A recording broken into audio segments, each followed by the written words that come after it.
Assalamualaikum warahmatullahi wabarakatuh. Perkenalkan, nama saya Zaki Aditya Rifanda, NPM 2331158 dari kelas SI 23B, jurusan Sistem Informasi. Di sini saya ingin membahas tentang konsep bisnis dan manajemen bisnis. Oke. Selanjutnya, pengertian konsep bisnis. 1. Akses kemandirian. Untuk menjadi sukses dalam bisnis, memiliki kemampuan untuk mengambil keputusan sendiri adalah kunci. 2. Strategi pengembangan. Pengembangan bisnis memerlukan rencana strategi yang matang untuk mencapai tujuan jangka panjang. 3. Inovasi produk dan layanan. Melakukan inovasi terhadap produk dan layanan adalah cara yang efektif untuk menangkan persaingan di pasar yang kompetitif. 4. Pelanggan sebagai fokus. Memahami kebutuhan pelanggan dan memberikan layanan yang unggul akan membangun hubungan yang kuat dengan pelanggan. Okay, next. Manajemen bisnis yang efektif. Perencanaan yang matang membantu mengarahkan langkah-langkah bisnis dalam mencari tujuan jangka panjang. Pengorganisasian yang baik memastikan bahwa sumber daya dan tanggung jawab distribusikan dengan efisien dan efektif.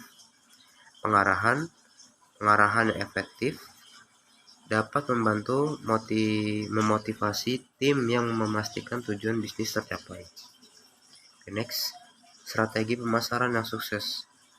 Pemasaran digital, pendekatan menggunakan platform online seperti media sosial untuk menjangkau audiens yang lebih luas. Keuntungan, memperluas jangkauan bisnis dan meningkatkan kesadaran merek. Pemasaran influencer, bekerja sama dengan influencer online untuk mempromosikan produk atau layanan. Keuntungannya meningkatkan kredibilitas merek dan menghasilkan peningkatan penjualan. Pemasaran kemitraan, pendekatan mendirikan kemitraan dengan merek terkenal untuk saling menguntungkan, meningkatkan kepercayaan pelanggan dan memperluas pangsa pasar. Next. Pentingnya etika bisnis.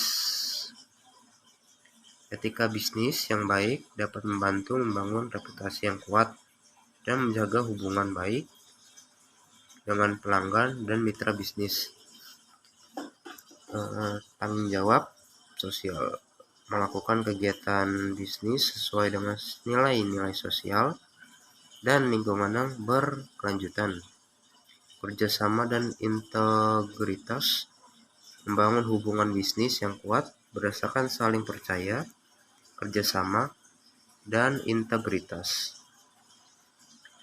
Transparansi dan akuntabilitas, memastikan transparansi dalam operasi bisnis dan bertanggung jawab atas keputusan yang diambil. Next, hambatan dalam bisnis. 1. Persaingan yang ketat. Menghadapi persaingan yang ketat dapat menjadi penghalang bagi pertumbuhan bisnis. Kedua, keterbatasan sumber daya. Keterbatasan modal, tenaga kerja, dan infrastruktur dapat memperlambat pengembangan bisnis. Ketiga, perubahan pasar.